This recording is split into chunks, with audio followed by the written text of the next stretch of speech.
Oi, gente, meu nome é Elisene Fernandes. Eu estou aqui hoje para abrir meu coração para vocês e falar sobre TAG, transtorno ansioso generalizado. Eu vou falar para vocês que eu sofri muito tendo uma ansiedade generalizada. Eu vou falar para vocês o que eu tomei de medicamento para me ajudar, entre aspas, porque a gente sabe que remédio é para remediar o problema, não é para curar, resolver, tratar. Então, o remédio remediou o meu problema. Mas eu vou falar pra vocês o que realmente eu tive que fazer pra conseguir me livrar do TAG, transtorno ansioso generalizado, e da depressão, que veio logo em seguida por causa do TAG. E também por causa de um evento que aconteceu, né? Uma perda que eu tive muito forte, muito grande pra mim, e isso me levou a desenvolver também a depressão. Então, eu acho que a vida inteira eu sofri com ansiedade. E ansiedade, a gente sabe, hoje a mídia tá cansada de falar, no YouTube, no Instagram, né? Então as pessoas, os especialistas, estão cansados de falar. Ansiedade é medo. Medo e insegurança. Registros de medo e insegurança que você absorveu durante toda a sua vida. Pode ter sido lá na fase intrauterina, pode ter sido na sua infância, pode ter sido na juventude ou toda parte da sua vida, né? Então, ansiedade é registros de medo que você absorveu, que aconteceu na sua vida, você não soube lidar com aquela situação, porque você era criança, provavelmente, e aí você simplesmente absorveu aquele medo e começou a ficar inseguro com a vida, com as coisas ao seu redor. Então, olha só, quando eu tinha 5 anos, eu lembro que caminhando na rua à noite com umas amigas, umas pessoas mais velhas, o pessoal estava fazendo campanha, né? E aí colocando lá as fotos do pai dela lá na rua, e eu fui junto, né? Eu, outras crianças, nós fomos juntos. E aí, na avenida da cidade onde eu morava, que é Caiapônia, Goiás. Escreve aqui se você já ouviu falar de Caiapônia, Goiás. Então, a gente tava na rua, colando, tudo muito divertido. Eu era criança, né? Não entendia nada. Tava tudo muito bom. De repente, eu comecei a ouvir uns estouros. Pra mim, era foguete, fogos, normal. Só que não era. Então, a gente tava na ilha da avenida e, de repente, eu ouvi a mãe do menino que eu estava com ele lá, uma criancinha, todo mundo lá, gritar, corre, corre, corre. Quando eu olho pra trás, tinha um homem atirando no outro, correndo, passando pela rua, atirando. Então eu vi os tiros saindo. E aí, engraçado que antes da mãe dessa criança que eu estava junto gritar, eu achava que era foguete, né? Eu falei, e eu disse pra criança, ó, bicho, sei lá o que eu falei. Falei alguma coisa assim. Mas quando eu vi, era tiros, e o homem que estava correndo para não ser morto caiu perto do muro, assim, próximo a nós, e o outro acabou de matar ele. Então, isso faz muitos anos, eu tinha 5 anos. Então, pra não falar a minha idade, eu vou falar que que faz mais de 40 anos, tá? Então, bom. Então, esse foi um registro que eu tive. Eu tive muito medo. Gente, a gente saiu correndo dali, fomos embora pra casa. E eu cheguei assustada, e eu lembro que meus pais estavam na rua, né? Naquele tempo as pessoas gostavam de ficar na rua, conversando até tarde, minha avó, meu pai, minha mãe, os vizinhos estavam conversando. E eu lembro que eu cheguei e falei, e eu levei uma bronca, né? Vai pra dentro, que mandou você ficar na rua, né? Naquela noite eu acho que eu nem dormi, porque eu fiquei apavorada. Eu vi uma pessoa ser morta na minha frente. Então, o que aconteceu? Eu presenciei algo que me deixou com muito medo. Por quê? Porque aquilo pra mim não era natural. Eu não soube entender. Eu não entendi o que estava acontecendo. Eu só vi que uma pessoa estava sendo morta na rua à noite. Grava isso aí, à noite. Então, em outro momento, eu também vi uma pessoa esfaquear a outra na rua. Nossa, dizer, mas você morava num setor muito perigoso. Não, era uma cidade tranquila. Mas, como todo lugar, tem violência. E aí eu vi um homem correr também com o outro a faca e entrou na casa da minha avó, o homem que estava esfaqueado, para pedir ajuda, né, socorro, e eu vi tudo aquilo e eu fiquei com muito medo, novamente. E eu acredito que foi tudo na mesma época, porque o rapaz que matou o outro, na verdade, o esfaqueamento foi antes, porque o rapaz que esfaqueou o outro foi o que morreu. Então, a bagunça. Então, eu registrei esses medos na minha vida, e tudo foi à noite. Os 2 maiores medos que eu passei foram à noite. Teve outros, né, mas eu vou falar desses 2. Então, esses 2 medos foram à noite. E aí, passei pela adolescência, juventude tranquila. Mas, quando eu casei, que eu tive filhos, eu não conseguia sair à noite. Pode ter sido por causa dos meus filhos, porque mãe, né, protege, tem medo, quer proteger. Então, eu não consegui mais sair à noite e ficar bem. Saía, Então, a gente ia para um lanche, algum lugar à noite, e eu ficava o tempo todo em alerta. Eu ficava vigiando, eu ficava olhando todo mundo do estabelecimento ali. Qualquer suspeita que eu tivesse de duas pessoas brigando, ou falando grosso com o outro, ou apontando a mão, ali meu coração já disparava, porque eu pensava, vai sair uma briga dali, vai sair tiro. Então, assim, eu tinha muito medo de sair à noite por causa dos traumas que eu vivi quando criança, que também foram à noite. E eu não entendia por quê. Por que eu tenho tanto medo? Eu ficava em alerta. Então, eu não aproveitava o momento, eu não aproveitava as companhias, eu não aproveitava nada, porque eu ficava o tempo todo vigiando, como se eu pudesse proteger de alguma forma as pessoas que estavam ali. E aí, com meus mais ou menos 35 anos, eu comecei a perceber que isso foi ficando incontrolável na minha vida. O medo era muito grande, medo de tudo, né? Não era mais só uma ansiedade, era um transtorno ansioso generalizado. Então eu tinha medo de muita coisa, medo dos meus filhos na escola, medo do meu marido viajar e não voltar, e acontecer uma tragédia, e como que eu ia fazer, como que eu ia cuidar da casa, como que eu ia cuidar dos filhos, a empresa, nessa época a gente tinha uma empresa, como que eu ia lidar com os funcionários. Gente, pra vocês terem noção, meu marido ia viajar no outro dia, 5 horas da manhã, eu não dormia à noite, preocupada. E aí eu ficava a noite inteira cochilando, variando, não sei. Eu sei que a partir do momento que ele levantava para ir trabalhar, a gente tinha um caminhão, porque ele exportava mercadoria, ia para a capital para exportar mercadoria. Hoje eu moro perto de Goiânia, né, em Goianésia, Goiás. Então, ele ia buscar material para a nossa loja, e material pesado, né, porque a gente mexia com marmoraria, então ele buscava mármores importados. E aí, eu simplesmente não conseguia descansar, não conseguia dormir bem, pensando na viagem já, o que poderia acontecer de ruim, né, porque o ansioso ele não pensa coisa boa, ele só pensa tragédia.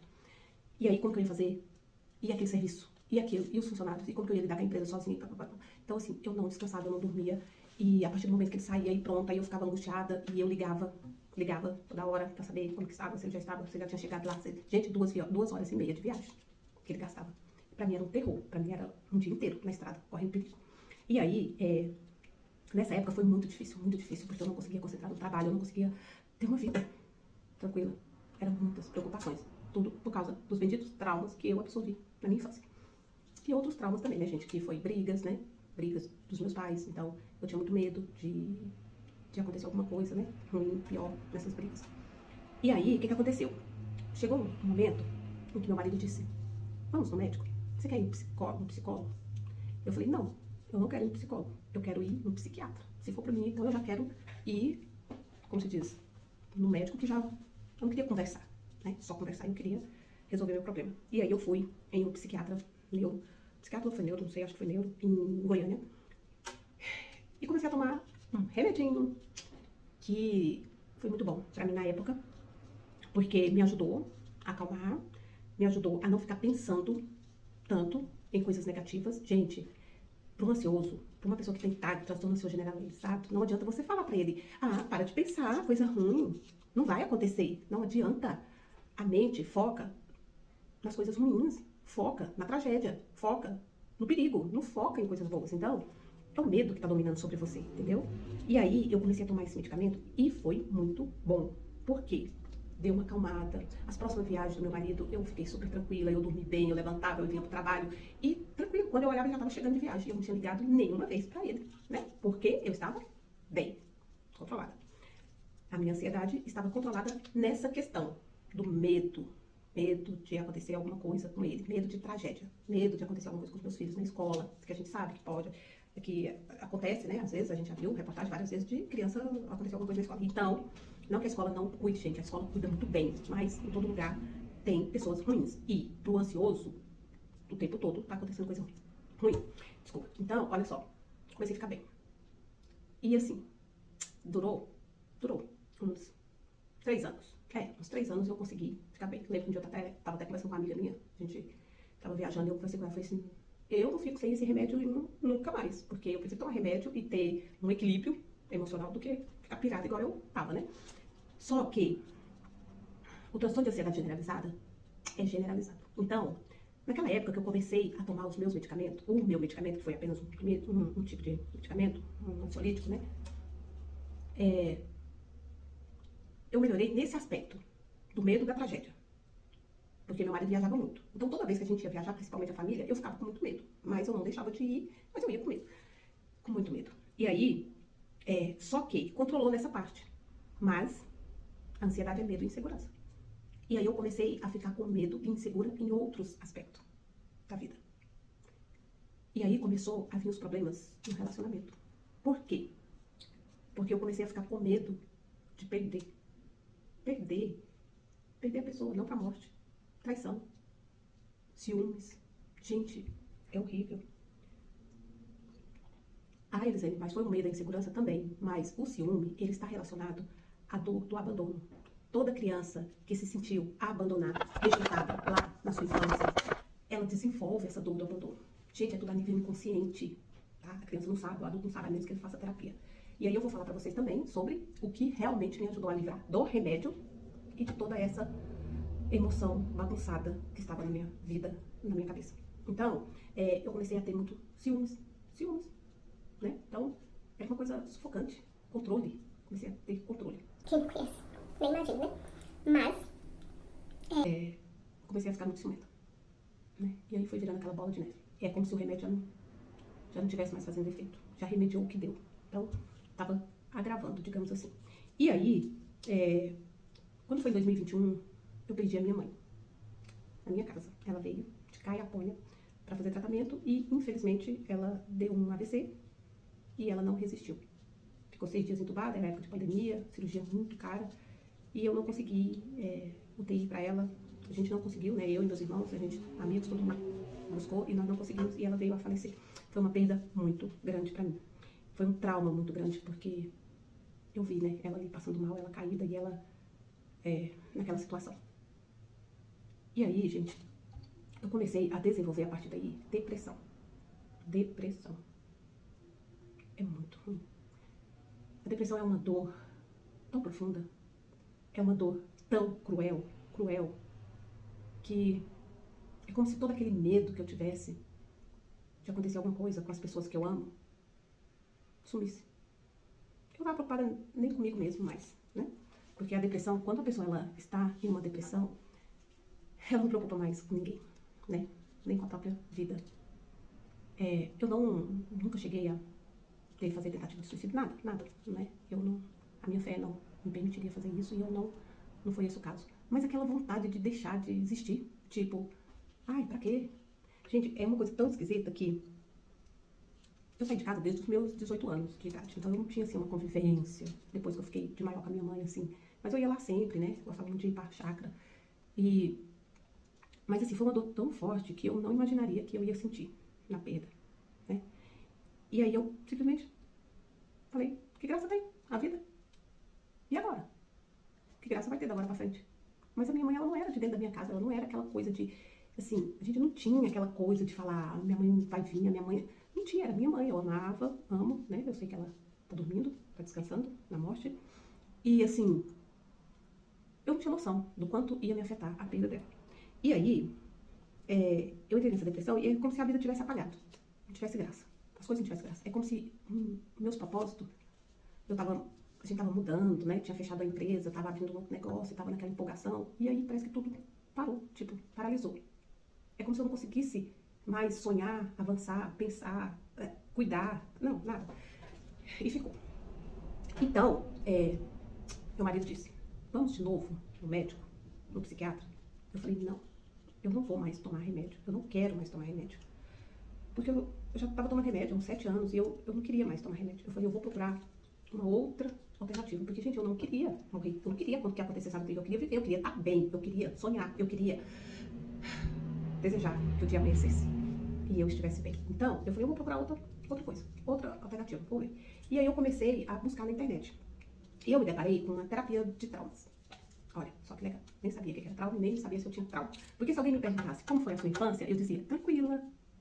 Descobri cada coisa na terapia que vocês não têm noção do que aconteceu na minha infância. E só na terapia que eu pude lembrar e descobrir. Porque a terapia é um processo. A terapia que eu trabalho hoje, porque eu me apaixonei, porque eu me tratei, porque eu me livrei dos remédios, porque eu melhorei, o ciúme acabou, ansiedade generalizada, porque a ansiedade natural, todos nós, seres humanos, precisamos, é normal.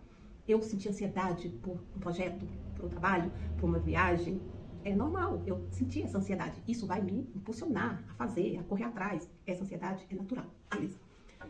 Mas aquela ansiedade que me adoecia, que me paralisava, eu não tenho mais. E o ciúme sumiu, sumiu. O medo do abandono, da rejeição, sumiu. Gente, é incrível. Então, eu posso até pedir para alguém dar outro depoimento aqui falando sobre ciúme, porque, gente, ciúme é dor de abandono. Você precisa tratar a raiz. Onde foi que você absorveu essa dor? Quanto foi que você absorveu essa dor? Que você se sentiu abandonada? Pode ter sido depois que você nasceu, na amamentação, pode ter sido na sua infância, pode ter sido na sua juventude, qualquer fase da sua vida. O trauma instalou, em algum momento ele vai florir na sua vida, ele vai desabrochar. Né? Então você precisa ir lá na raiz e eliminar. Então, eu tratei todas as minhas dores de abandono que eu tive, eu tratei todas as rejeições, eu tratei todo o medo e insegurança que eu vivi na minha infância, que foram os traumas. E aí, é incrível, gente. É incrível não ter ciúme, não ser possessiva, não ser controladora. É incrível, tá? E aí, depois que eu me tratei, lógico, eu fui buscar, estudar, né? Sempre gostei muito de assuntos que falam da mente, comportamento. Então, eu fui buscar e me formei como terapeuta de traumas, terapeuta emocional de traumas. Então, hoje eu tenho ajudado muitas pessoas a também se livrarem dos seus traumas que desenvolveram, que fizeram com que essa pessoa desenvolvessem na fase adulta ou na adolescência, porque eu atendo também muito adolescente, ansiedade, depressão, né, insegurança, baixa autoestima. Então, vou falar doenças emocionais, mas eu sei que a ansiedade e a depressão não é doença, né? Mas que desenvolveram essas dores emocionais, são os traumas. Os traumas fazem com que nós desenvolvemos dores emocionais. E tudo isso está a nível inconsciente. Você não sabe, muitas vezes, de onde vem. Você precisa de alguém para te guiar. Você precisa de alguém para te ajudar. Alguém para te fazer olhar para você, olhar para sua infância. Não só olhar, porque eu lembrava de algumas coisas que tinham acontecido na minha infância. Mas eu não sabia como resolver, eu não sabia como limpar isso de dentro de mim. E é aí que entra a terapia de traumas. Terapia de reprocessamento generativo. Você precisa reprocessar todas as suas dores. Criar novos caminhos neuronais para que aquela dor suma da sua vida. Fica pela história. Aconteceu, foi ruim, mas não me afeta, não me molda hoje, não me faz sofrer. Entendeu? Essa é a função da terapia de traumas. Então, esse aí foi um pouquinho da minha história. Depois eu quero fazer outro vídeo falando pra vocês mais a respeito de traumas. E falar pra vocês que terapia não é coisa de outro mundo. A terapia, hoje, no mundo que a gente vive, com tanta injustiça, com tanta dor, com tanta morte, tanta perda, tanta violência, é essencial para nós entrarmos em um equilíbrio emocional. A terapia hoje, ela deve fazer parte da nossa vida. Todos nós precisamos. Por quê? Porque terapia, você não vai no médico? Quando a perna dói, você não vai no médico? Se a barriga dói, você não vai no médico? Se o coração dói, você não vai no médico? E aquela dor que você não sabe de onde vem? E aquela dor que te deixa angustiado e você não sabe de onde ela vem? Ai, eu sinto a tristeza, mas eu não sei por quê. Ai, eu perdi a alegria de viver, mas eu não sei por quê. A minha vida está ótima, mas eu não sei por quê, eu não estou tão desanimado. Gente, vamos olhar com carinho para isso aqui, ó, para nossa mente, para nossa cabeça, para o nosso cérebro, para o nosso inconsciente. O que tem no meu inconsciente de dor, de trauma, que está influenciando na minha vida hoje, no meu comportamento? Sabe essas pessoas que não aceitam o término de um namoro, de um relacionamento? E que se a pessoa não for minha, não será mais de ninguém? Essas pessoas precisam urgentemente buscar terapia e tratar essa dor para ela conseguir entender que ninguém é de ninguém e que o outro pode ser feliz e ele também, e ela também. Essa é uma dor muito forte, gente, é uma dor muito grande. Então, nós precisamos olhar para nós, olhar para o nosso interior, olhar lá no nosso inconsciente, coisa que só a terapia faz, não adianta. A terapia conversa comigo. Terapia é cerveja. A terapia para mim é um clube, é viajar. Gente, isso não é terapia. Terapia é olhar para você, é olhar lá no seu emocional dentro de você, o que aconteceu, o que está te fazendo sofrer hoje. E isso você não faz sozinho. Você precisa de um profissional. Então, se você é ciumento, se você é possessivo, se você é controlador, se você não aceita certas coisas, se você sofre, não sabe nem porquê, procura ajuda. Se liberte. Se cuide. Se você se cuidar, você vai cuidar de quem está ao seu redor, porque você vai ficar feliz e todos vão perceber e vão ficar felizes também. Tá bom? Vício. Gente, vício trauma. Todo excesso esconde uma falta. Onde está essa falta? Vamos olhar. Vamos fazer uma busca na nossa vida, desde a fase infanterina, lá dentro da barriguinha da mãe, o que você passou lá, o que sua mãe passou, o que você absorveu, o que está te causando dor hoje. Vamos fazer isso, vamos olhar para nós, tá bom? Não sofra por ansiedade generalizada, não sofra por depressão, não sofra por toque, não sofra por fibromialgia. É uma dor física que a pessoa faz exame, um monte de exame, tá tudo beleza, não tem nada. Mas por que dói? Por que tá doente? Por que é trauma? Precisa resolver, precisa olhar pra você. Tá bom? Hoje eu tenho que ir. Mas eu vou voltar pra gente conversar mais. Se você gostou, curte, me siga. E aqui eu quero falar mais sobre mim. Eu quero falar mais sobre o Patrick. Eu quero falar mais sobre a vida. Sem escrito. Sabe? Veja bem. Eu, Terceiro Fernando, conversando com você.